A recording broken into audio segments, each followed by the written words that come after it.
saya, Tiffany, kita akan membahas hal-hal yang luar biasa seru. Nah, kita sudah ada kedatangan ya, narasumber yang luar biasa sekali. Dan nanti hari ini kita akan membahas tentang MA atau Messenger Academy. Nah, kita langsung aja ya, perkenalkan narasumbernya.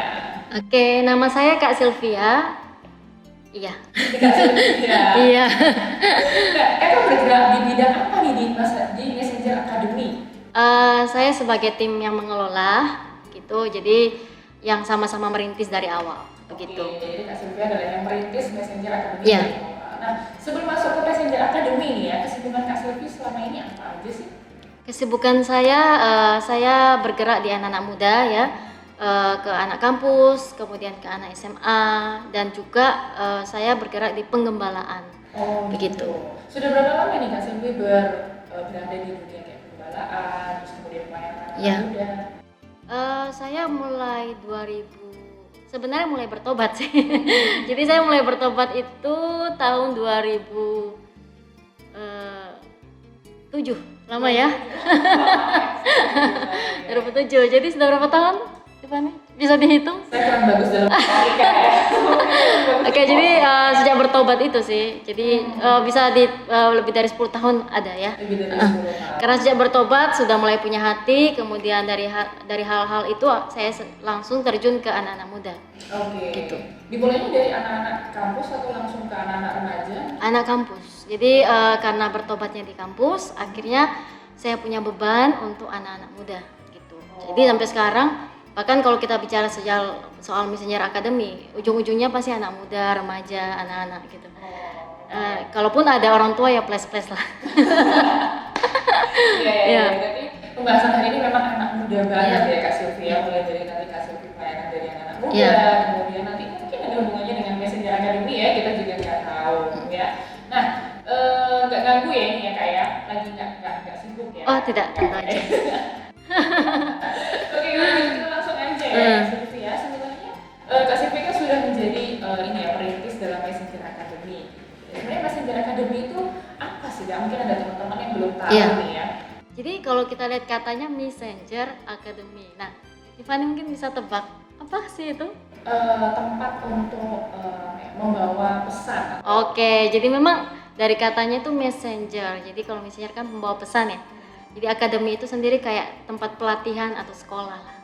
Jadi sebenarnya kalau kita katakan Messenger Academy ini adalah pusat pelatihan ya. Jadi di mana begitu banyak pelatihan-pelatihan yang kita adakan, dan kita rindu di pusat pelatihan ini kita melatih bakat minat. Kemudian tidak hanya itu, bimbingan belajar, dan kita sih kerinduannya ada nilai pendidikan di dalamnya dan ada taraf internasional. Jadi di mana kami rindu semua yang ngajar, kemudian anak-anaknya dibawa ke arah yang taraf internasional. Wow, Ya. biasa sekali ya. Sampai internasional ya. Amin, ya. Biasa pusat pelatihan Bakat minat dan standar yang internasional. bagus banget pasti ya Kak Sylvia. Nah, sebenarnya apa sih yang melatar belakangi kenapa sih kok tiba-tiba muncul kita akan buat suatu pelatihan yang sampai bertaraf internasional gitu, kok bisa sih Kak? Jadi jujur ini masih sangat awal ya. Jadi baru kalau saya hitung-hitung itu 29 Agustus itu launchingnya. 29 Agustus 2020. Iya kemarin, tapi sebelumnya itu ada pemimpin saya, tepatnya tuh sharing ke saya tuh sekitar Juli. Jadi cuma sekitar 1 bulan. Saya begitu di-sharingkan, kebetulan memang saya punya beban di sana, saya punya hati di sana, saya tangkap dan saya merasa ini waktunya gitu, jawabannya saat ini. Jadi begitu saya diceritakan, langsung saya bentuk tim sama teman-teman, ayo kita buat. Jadi dalam waktu 1 bulan kita launching. Walaupun pada saat itu belum siap semua sebenarnya. Iya, itu waktu yang sangat cepat banget ya. Iya. Begitu itu ada dalam tanda kutip mungkin ngomongkan ya, kita akan buat sesuatu ini. Dalam waktu sebulan itu langsung dikerjakan oleh tim. Iya. Nah, kira-kira timnya itu dari mana ya Kak ya? Maksudnya dari teman-teman pelayanan atau anak-anak muda juga mungkin? Ya, kebanyakan anak muda. Jadi tadi kan ditanya latar belakang. Memang pertama gini, waktu kami mengalami masa-masa pandemi ya, kita kan sama-sama tahu ya. Itu kan tahun lalu sekitar Maret-Maretnya ya, bulan Maret, April, Mei, Juni. Jadi April, Mei, Juni sebelum Juli kita dapat visi Tuhan ini, ada kerasa kayak sesuatu yang kita kerjakan, tidak ada yang kita kerjakan terus terang, karena semua kegerakan kita kan kebanyakan anak muda. Bayangin anak muda nggak bisa diajak ketemu waktu itu, apalagi masa-masa itu kan masa-masa dimana heboh-hebohnya pandemi kan. Bahkan kita kalau ketemu aja itu serasa kayak mau mati gitu, takut nanti ini ketemu anak ya gitu ya. Jadi masa-masa itu masa-masa kita bingung sebenarnya, jujur apa kegerakan apa yang kita tetap menyentuh anak muda gitu, tapi tidak selalu berbicara rohani, tetapi juga bisa melatih mereka. Nah di masa-masa gitu akhirnya kita dapat visi. Nah, latar belakangnya itu dari itu, jadi dapat visi, ada kerinduan kami, dan ditanya tadi tim ya. Nah kemudian saya sharing ke tim saya gitu ya. Jadi memang sebelumnya kan saya cerita ya, kita ada kegerakan anak muda, kemudian juga kita ada pengembalaan, saya sharing ke mereka. Dan puji Tuhan ya, mereka adalah anak-anak yang bisa menangkap dan mereka juga mau bekerja sama. Walaupun waktu itu mereka juga bingung gitu, maksudnya apa, mau seperti apa. Bahkan saya waktu melakukan itu saya pikir wes iman aja gitu. Karena terus terang saya nggak pernah punya pengalaman apalagi ini kan berbicara akademi ya. Kita kan harus profesional, berbeda kalau ketika kita menjangkau anak muda ke hal rohani, tapi ini kan lebih ke pendidikan kayak gitu. Jadi ya mengalir sih sebenarnya, tetapi mengalir dengan iman sih.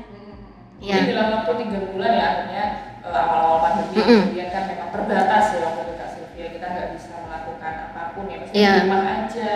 Kemudian Kak Sylvia ada kerinduan untuk anak-anak muda, gimana ya anak muda ini bisa mereka berbuat sesuatu di masa-masa pandemi. Tapi 3 bulan itu masih sangat cepat sekali sih. Benar. Kemudian ada visi dimana ini membuat sesuatu untuk anak-anak muda sehingga mereka bisa bekerja lebih ya kepada Tuhan. Seperti akhirnya muncullah Messenger Academy. Namanya sendiri dapat dari mana sih Kak? Maksudnya pusat pelatihan apa-apa, kemudian ada nih muncul nama, yaudah kita buat namanya Messenger Academy gitu. Oh kalau namanya sendiri itu dari pemimpin saya, memang dia share kita, kebetulan pemimpin saya ini visioner ya, jadi dia udah lama memang dapat hal ini, sudah jauh lama sebenarnya, dan tapi kok ya baru tahun ini ya, maksudnya penggenapan dari visi itu. Dulu dapat gitu, kita akan ada pelatihan gitu, tapi baru kali ini ya benar-benar kita melakukannya dan jadi gitu. Jadi memang waktunya pas ya. Ya. Lalu kita langsung kerja. Iya, benar. Puji Tuhannya juga ada tim yang sangat mendukung ya Kak ya. Iya, ada tim juga. Nah, berarti kan itu dari sekitar Juli, Agustus, sekarang sudah berarti sekitar 7 bulan, 8 bulan? Iya, 7 sampai 8 bulan. Luar biasa banget ya, terus 8 bulan ya. Padahal di masa pandemi, Benar. tapi kita anak-anak muda malah membuat sesuatu kegerakan. Benar, itu yang saya syukuri. Jadi saya lihat banyak orang itu yang masa-masa pandemi ini, kemarin saya ada pergi ke misalnya ke mall, lihat orang-orang di jalan-jalan banyak tempat-tempat malah tutup ya kan, kayak misalnya tempat makan, mungkin tempat jualan dan sebagainya. Tapi saya melihat kok anak-anak Tuhan ini malah Tuhan kasih kita sesuatu yang berbeda gitu. Walaupun saya percaya mereka juga ada prosesnya sendiri, tapi justru saya melihat bagaimana Tuhan ini bekerja dalam segala hal, bahkan ketika kita mau sungguh-sungguh untuk mencari gitu apa yang Tuhan mau gitu. Jadi masa pandemi pun kita harus tetap melayani gitu ya. Jadi ya kita lihat di sini ya, jadi Tuhan tetap bekerja ya Kak Sylvia, entah itu di pandemi atau gak ada pandemi apapun, Tuhan tetap bisa bekerja dengan cara apapun yang kita bisa pikirkan ya. Di masa orang-orang lain mungkin ya ada kesusahan dan sebagainya, tapi kita anak-anak muda malah justru bisa membangun sesuatu di masa-masa sulit seperti ini. Wah, luar biasa sekali, itu latar belakangnya panjang. Dan yang sebenarnya ya, maksudnya saya juga punya beban bahwa saya pernah dicaringkan yang namanya bread giver ya, pemberi roti. Jadi sebenarnya kalau kita berbicara Messenger Academy ada 2 hal. Jadi anak muda dilatih, anak-anak kecil dilatih, mereka punya bakat, minat digali untuk mengembangkan potensi. Jadi saya merasa setiap orang itu pasti punya potensi. Dan sangat disayangkan jikalau potensi mereka tidak dikembangkan, bahkan mungkin mereka tidak menyadari dan akhirnya berangkat menjadi anak-anak muda yang berakhir pada hal-hal yang buruk. Jadi melihat anak-anak muda yang mungkin bunuh diri, kemudian mereka akhirnya mungkin punya pergaulan yang salah, itu beban kami. Kedua, kami rindu dari Messenger Academy ini banyak guru atau kalau kami itu istilahnya coach ya, pelatih yang akhirnya mereka itu bisa diberkati melalui Messenger Academy ini. Jadi mereka bisa diberkati mungkin di masa-masa pandemi ini saat mereka mungkin kekurangan dan sebagainya gitu. Jadi adanya Messenger Academy ini juga sebagai jawaban ya Kak Sylvia? Ya, kami rindu begitu. Butuh, mungkin selama di rumah aja, Ya. kita juga butuh untuk melatih bakat minat mereka, menggali bakat minat mereka, tapi juga ada hal yang positif juga dari coach-coachnya ya, mungkin mereka ada kesusahan, mungkin terutama ekonomi. Benar. Jadi kayaknya mereka terbantu, jadi kita saling membantu. Yang paling kerasa itu sebenarnya dari cabang kita yang di luar pulau. Oh, sudah ada cabang belum? Ya, nanti saya akan cerita ya. Tapi maksudnya yang kerasa itu apa? Karena mereka kebanyakan guru-guru di sana itu sedang mengalami masalah ekonomi. Oh. Jadi mereka benar-benar mengalami masalah ekonomi sampai mereka itu benar-benar merasa bersyukur banget mereka bisa dibantu. Jadi mungkin bagi tim kami di sini kan kebanyakan anak muda ya. Maksudnya dan mereka rata-rata masih kuliah, ada yang juga sudah bekerja. Tapi kalau di sana mereka juga ada yang baru rumah tangga baru dan mereka butuh istilahnya pekerjaan gitu. Wah, itu luar biasa ya. Jadi dalam waktu tadi sekitar 7-8 bulan tapi sudah buka cabang. Iya. Kira-kira cabangnya di mana nih kalau boleh tahu? Jadi cabangnya ini baru buka juga bulan Januari akhir. Juli, Agustus, September, Oktober, Desember, Januari. Oh, tadi berarti 7 ya. Jadi Agustus, September. September, Oktober, November, Desember. Oh, 4 bulan. 4 sampai 5 bulan buka cabang. Langsung buka cabang. Tapi ini menarik sebenarnya. Kenapa bisa buka cabang itu menarik? Gimana? Karena ini nggak disangka-sangka. Kan biasanya kalau misalnya kita merintis sesuatu, ngapain kita pikir ya paling 3 tahun lah baru bisa buka cabang, 2 tahun, 1 tahun. Tapi ini dalam waktu 4 sampai 5 bulan malah buka cabang. Nah, ini memang benar-benar saya melihat kemurahan Tuhan sih. Jadi kalau kita tahu lah, ini kan pusatnya di Surabaya ya.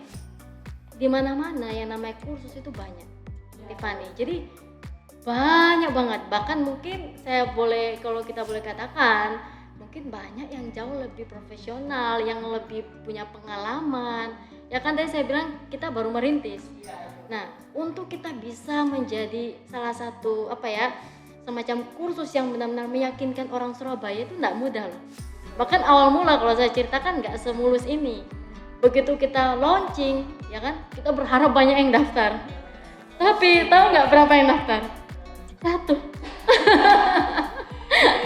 Dan itu pun anak 1 aja, dan itu sudah dipromo habis-habisan.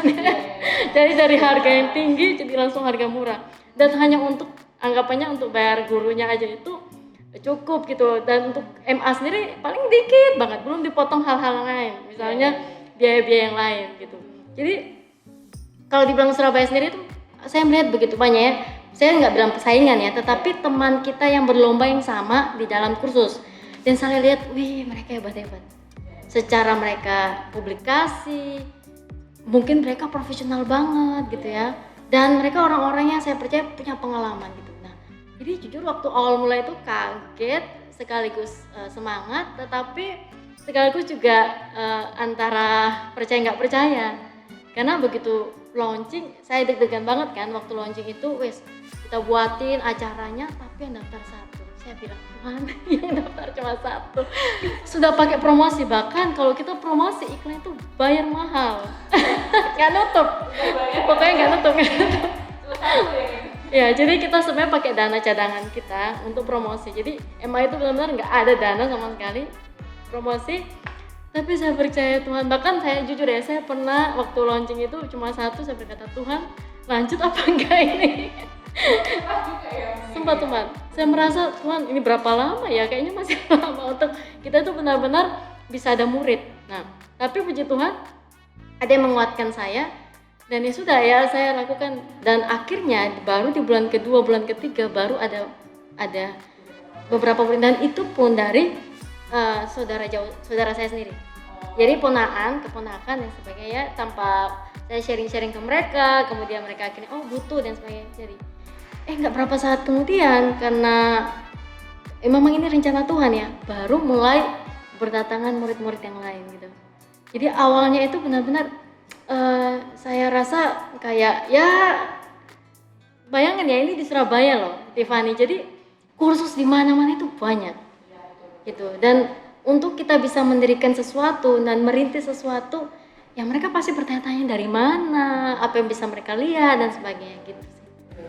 Nah, Iya. dari Kak Silvi aja kan bertanya-tanya nih, apakah bener kan mungkin di masa-masa awal apakah bener kan nanti bisa kan nggak pasti kan perencanaan gitu ya. Nah, gimana dengan timnya Kak Silvi? Mungkin Kak Silvi kan dan ini kan kayak sebagai gembala, dia kan akan lebih kayak oh kita pasti bisa. Tapi bagaimana Kak Silvi menguatkan timnya Kak Silvi ya untuk kedepannya mungkin kayak di Surabaya kan nggak mungkin gitu. Jadi cara saya menguatkan yang saya sering bilang sih tentang impartasi, bagaimana Tuhan itu punya kerinduan, ada visi ke depannya nanti. Kalau itu memang visinya Tuhan pasti jadi kok. Karena memang Tiffany saya lihat ya, maksudnya gini. Dalam hidup saya belajar gini. Ketika saya tahu itu visi Tuhan, pasti jadi. Cuma waktunya itu kapan nggak tahu. Nah, kesetiaan kita menanti ini yang susah. Karena saya kan bilang tadi saya pengembalaan. Jadi mengembalakan sebuah sesuatu itu sudah lama dikasih tahu visi, saya tahu pasti jadi. Jadi memang. Tapi menantinya itu yang bikin iman kita tuh kayak tetap setia nggak ya, tetap berjuang nggak ya, atau orang lain saja. Nah itu. Jadi nggak semua orang kan ini ya bertahan dalam sebuah penantian. Iya itulah. Dalam penantian itu perlu banget kita mungkin bergantung penuh dengan Tuhan, tetap percaya gitu ya. Saya rasa juga ini penghiburan Tuhan sih, karena saya nggak tahu kalau mungkin di pengembalaan saya oke lah saya setia. Tetapi begitu ini sesuatu yang berbicara akademi, ya mungkin saya bisa tergoncang juga. Maksudnya berapa lama gitu. Akhirnya kan Tuhan menunjukkannya gitu ya. Bukan karena saya, tapi memang ada rencana Tuhan. Ternyata yang Tuhan itu kayak membuktikan nih, kalian ketika kalian mendengarkan visi dari Tuhan pasti jadi kok gitu. Dari segala keterbatasan kita gitu ya. Karena mereka juga dikuatkan dan kayaknya yang bisa dilakukan ini jalan hingga sampai Ya, ini. ya puji Tuhan jalan. Aku penasaran ya tentang cabangnya tadi. Gimana Kak Silvi akhirnya kan ini kan kalau nggak salah kan ada saudara juga di sana. Iya. Yang dalam tanda kutip yang mengurus cabang di sana adalah juga saudara Kak Silvi. Kalau mungkin ada teman-teman yang, nah kira-kira mereka tahu dari mana gitu? Jadi ceritanya gini. Ini saya buka-bukaan aja ya, biar seru ya. Jadi ceritanya saudara saya ini punya usaha di sana. Keluarganya itu punya usaha jual beli HP. Kemudian dia itu sudah berapa tahun lalu lah dia beli satu ruko lagi. Kemudian dia ingin jadikan cabang dari usaha HP itu. Nah, tapi ruko yang dia tempati itu adalah ruko yang sebenarnya diketahui banyak masyarakat di sekitar itu adalah ruko yang sangat horor. Jadi berhantu. Ya, dan orang tinggalnya tuh mesti punya masalah. Dan ada yang sampai meninggal. Ada orang yang pegawai di sana itu sampai meninggal. Karena saking horornya. Saking horor. Jadi Tiffany pernah dengar nggak kalau misalnya rumah itu berhadapan langsung dengan jalan itu kayak nggak bagus gitu? Pernah dengar mungkin? Jadi ya tusuk sate itu. Jadi rukonya itu tusuk sate. Pertama, kedua di situ ada tinggal nenek-nenek, bukan nenek banget sih, ibu-ibu tua yang dia itu sering, jadi masyarakat sekitar itu tahu dia itu adalah peramal dan orang pintar. Tinggal di situ dulunya. Yang pemilik ruko itu kasih tempat orang itu untuk nyewa di situ. Jadi penyewa itu orang pintar di daerah situ. Dan begitu dia tahu saudara saya beli, dia nggak terima. Tapi puji Tuhannya saudara saya kan baik ke semua orang. Ibu itu tahu saudara saya baik. Tapi begitu tuh dijadikan ya itu usaha itu nggak terlalu lancar awalnya. Usaha HP dulu ya, nggak terlalu lancar. Kemudian juga melihat banyak orang yang katanya hawa panas. Begitu di situ juga pegawai-pegawainya suka diganggu sama ya masih mistis. Nah, jadi saudaraku ini cerita karena memang saya juga bergabung di tim doa dulunya ya, sekarang nggak terlalu ke sana. Jadi saudara itu saya tahu kalau saya itu tim doa juga dulunya. Jadi cerita, Sil, ini banyak horor gitu. Bahkan ada orang pegawainya sampai mati. Jadi ceritanya itu saudaranya. Ya, yang saudara HP yang dulu tapi udah agak lama. Jadi dia merasa diikuti sampai disuruh ke pantai harus bunuh diri. Jadi sampai benar-benar dia mau bunuh diri, dan bahkan di sekitar situ tahu cerita dari rumah itu banyak orang-orang kisah yang sampai mati. Jadi saudara itu Jadi ini saya mau cerita, ternyata di hadapan Tuhan atau ketika ini semua diserahkan ke Tuhan jadi luar biasa. Iya, betul. Rumah berhantu sekalipun mau Tiffany coba. Jangan deh ya. Mungkin di Surabaya terkenal rumah Darmo gitu ya. Coba dijadikan gereja, mungkin bagus nih. Jadi ceritanya gitu. Akhirnya dia video, gini-gini. Nah kebetulan saya punya leader ya, pemimpin juga. Biasanya juga tim doa yang mendoakan hal kayak gitu saya sharing. Jadi banyaklah cerita di balik itu dan pokoknya banyak hal kotor. Jadi orang yang punya itu dulu adalah orang yang ternyata punya janji sama kuasa kegelapan. Jadi kayak persugihan. Jadi setiap orang di situ pasti kena tumbal. Entah orang yang pemiliknya atau keluarganya yang kena. Sampai saudara saya takut kalau ada apa-apa gitu. Bahkan saudara saya pernah kayak Kalimantan, saya belum sebutkan ini ke daerah Kalimantan. Jadi Kalimantan itu terkenal dengan hal-hal mistik. Bahkan saudara saya pernah dengar kayak ada bunyi-bunyi di atas, gitu dan sebagainya. Setelah dia beli itu, akhirnya ya udah dia video. Saya nggak nyangka, dia bilang Sil gimana ya? Intinya dia pingin ada buka semacam di lantai 2 itu tempat jual beli musik, alat musik. Nah entah kenapa dia sering lihat saya status, saya sharing tentang yang namanya Messenger Academy.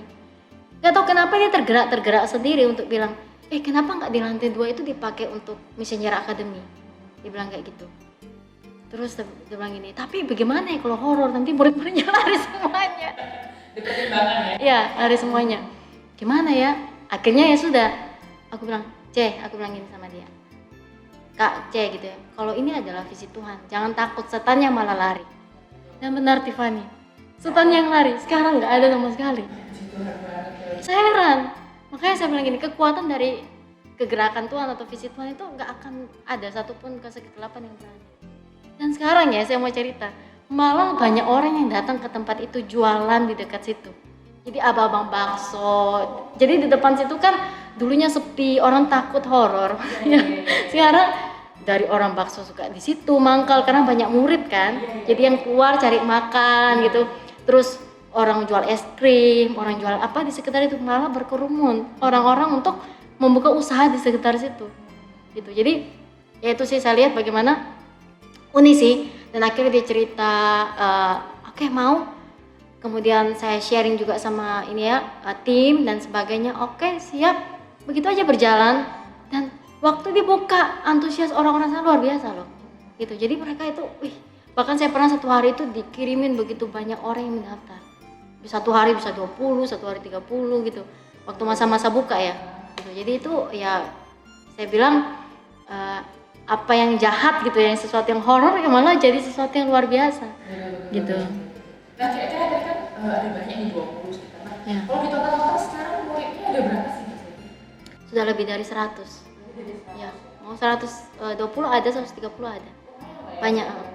Karena satu murid itu bisa ngambil berapa kelas juga ada. Iya. Tapi kalau memang muridnya sendiri 100 lebih kok. Karena memang di sana itu cukup antusiasnya mereka luar biasa. Ya. Pastinya di sana juga dengan protokol kesehatan ya. Nah, ya. Nah, tapi aku lihat ini satu yang sangat-sangat menarik banget. Karena dari pendiriannya dari Messenger Academy aja udah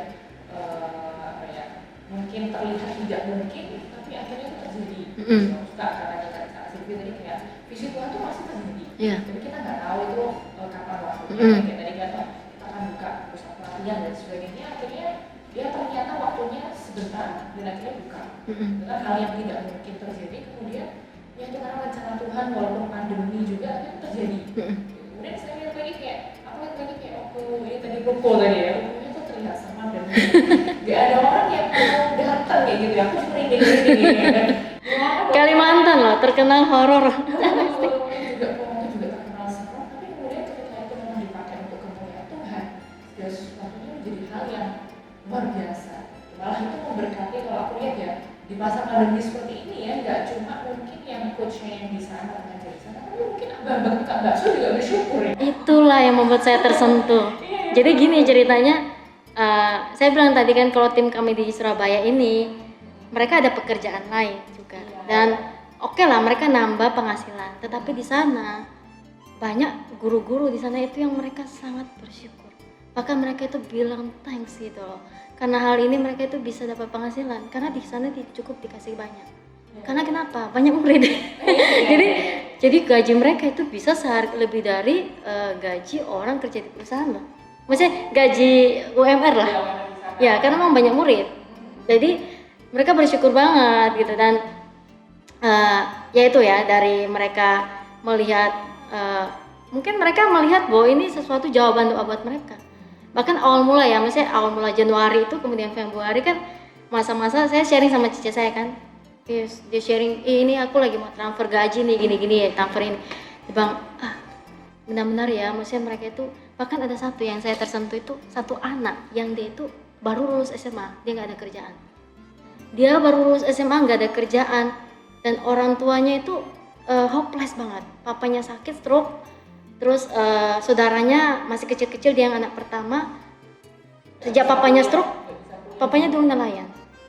Ketika papanya stroke nggak ada dapat penghasilan, bahkan mamanya itu kayak sehari-hari itu benar-benar kadang mau minjam dan sebagainya.